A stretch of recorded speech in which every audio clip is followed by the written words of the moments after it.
Disclaimer. This video is made for entertainment purpose only. It doesn't mean to hurt any. And don't take it seriously. જિંદગી ઝંડવા ફિર ભી ઘમંડવા. આહા, જોયું આપણી કવિતા. હવે હું દિવસે દિવસે શાયર બનું હું. તમે કઈક સબસ્ક્રાઇબ કરો તો હું કઈક યુટ્યુબર બનું. તો ક્યાં હતા?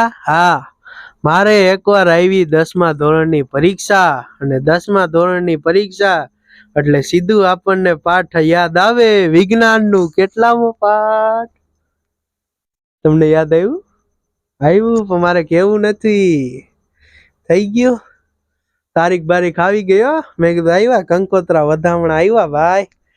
વારો આવ્યો તો અમારી ફેવરેટ સ્કૂલ હતી, આમ આગળ નામ નથી દેવું, ત્યાં મારો ને મારા ભાઈબંધ નો બીજાનો વારો ન્યા આવ્યો. ગયા પહેલેથી પેપર છે, પછી એમાં એ બધા પેપર તો બધા હેલા હતા એટલે એ પૂરું થઈ ગયું.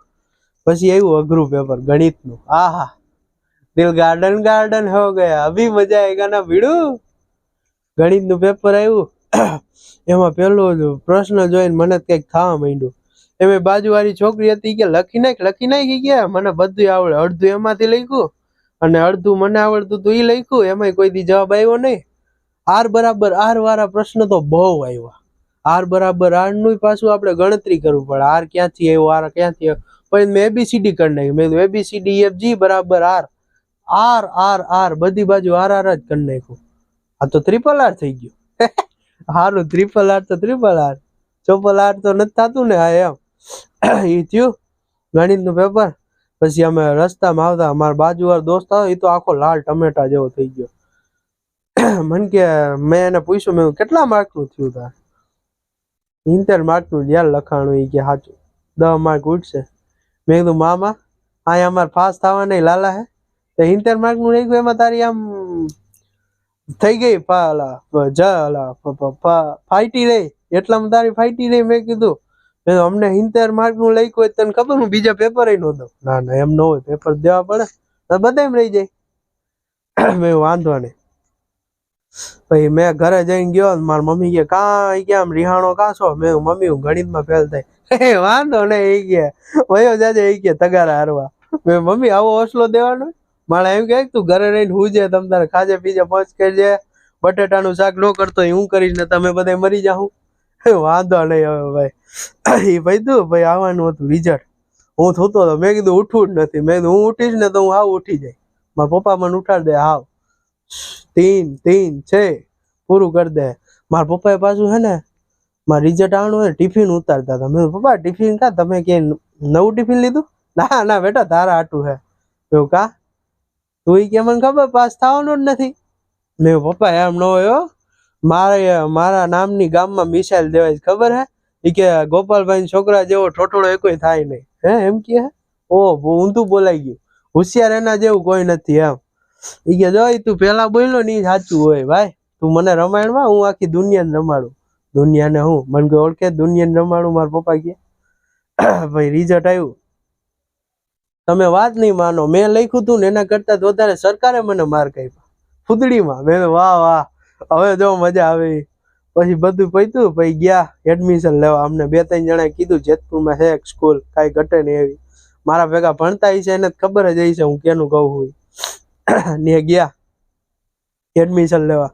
ઈ કે 2 ફોટા જો હે, બધું દીધી, બધી પ્રોસીજર હતી પતાવી, અને પછી ગયા પહેલા જ દ્યો ક્લાસમાં. 6 જણા અમે ખાલી. સાહેબ ને કીધું સાહેબ બીજા ઈ આવી છે એની રીતે નવરા થાય ઉઠીને આવે ને બધા. ઈ ગયા નિરાય આપણે ક્યાં હાય હોય નથી કરવી. જલ્દી કા કામ શેતાન કહી કે તમે જલ્દી લઈને ક્યાં જાઓ?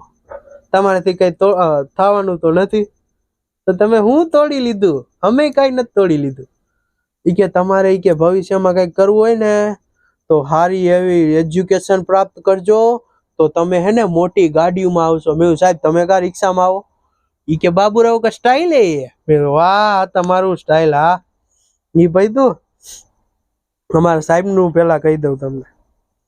એક અમારે હતા અંગ્રેજીના મેડમ, જેને પોતાને ગુજરાતી બોલવામાં ફાફા આવે. અંગ્રેજી કેમ બોલે?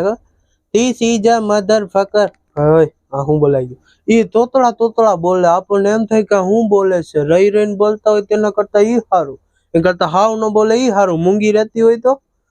પછી એક હતા અમારા એકાઉન્ટ ના સાહેબ, ઈ કે મૂડીનું વ્યાજ ગોતતા આવડે? તમે કીધું હા, તો બસ ઈ કે તમે પાસ, ઈ કે મારે ભાઈ તમને કઈ ભણાવવું જ નથી, માઈ જાવ તમે બધાય, ભણાવવું જ નથી ઈ કે. સાહેબ આમ કા એમ જ હોય ઈ કે. એ ભાઈ તું ગુજરાતી ના સાહેબ, આ હા, એમાં ઓલો પાઠ આવતો ભૂલી ગયા. પછી વિનુ કાકા વાત વાતમાં કેતા, બેટા નિશાન ઊંચું રાખવું. ઈ સાહેબ પાસે એક્શન કરે, કાકા એટલું ઊંચું? વાહ કાકા વાહ. અને ઓલા અમૃત કાકી ના અમૃત કાકી તો બીજામાં કરી ગયા ને, વિનુ કાકા ભેગી કોઈ હતી ને હિરોઈન, ઈ કે વિનુ કાકા હાલતા એના ઘરમાં કરી જતા, એવી રીતે સમજાવતા આમ. પછી ઓલો પાઠ આવતો દમયંતી સ્વયંવર. ઈ કે નળ ને ઈ કે દમયંતી અરે ખરાબ કરવું તું, ઈ કે ઈ કરીને વયો ગયો. પછી ઈ પૈતું એક સાહેબ હતા, હું ઈ વાત તમે હે ને માનશો જ નહીં. પેલા તો મારી વાત, ઈ સાહેબ ને હે ને એક હાથ નહોતો. હા હાથ નહોતો, ખરી ગયો તો. એટલે ખરી હું આખી બાયુ નો શર્ટ માં તમને અડધી બાયુ આમ લબડતી દેખાય, એટલે તમે સમજી જાવ એટલે શું હોય. તો ઈ સાહેબ વેગે ના રાખતા.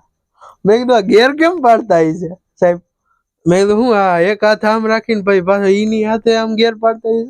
ઈ એક કળા હે, કુદરતની એક કળા છે. પછી તો નથી કેવું મારે બીજા બધાય મારવા. કાર્ય વગરનું કારણ સંભવ જ નથી. તો તમારી પાસે હાથ છે કેટલા હે? એક બે કે તીડી ચોકો પંજો બે હે ને? તો એનું તમારે સબૂત આપવું પડે. અને સબૂત તમારે કેમ આપવાનું? સબસ્ક્રાઇબ કરીને મિત્રો. હેલો મિત્રો, તમને મારો વિડીયો ગમ્યો હોય, ન ગમ્યો હોય, અને ગમ્યો હોય તો ન જ ગમ્યો હોય તો મારી ચેનલને લાઈક કરો, શેર કરો ને સબસ્ક્રાઇબ કરો. અને બાજુમાં આપેલું છે ને ઓલું ઘંટો, એને દબાવો અને કઈક કરો. હવે સબસ્ક્રાઇબર વધારો. આપણે હજી ક્યાંય, હજી આપણો સન દ્વારકા પુગાડવાનો છે.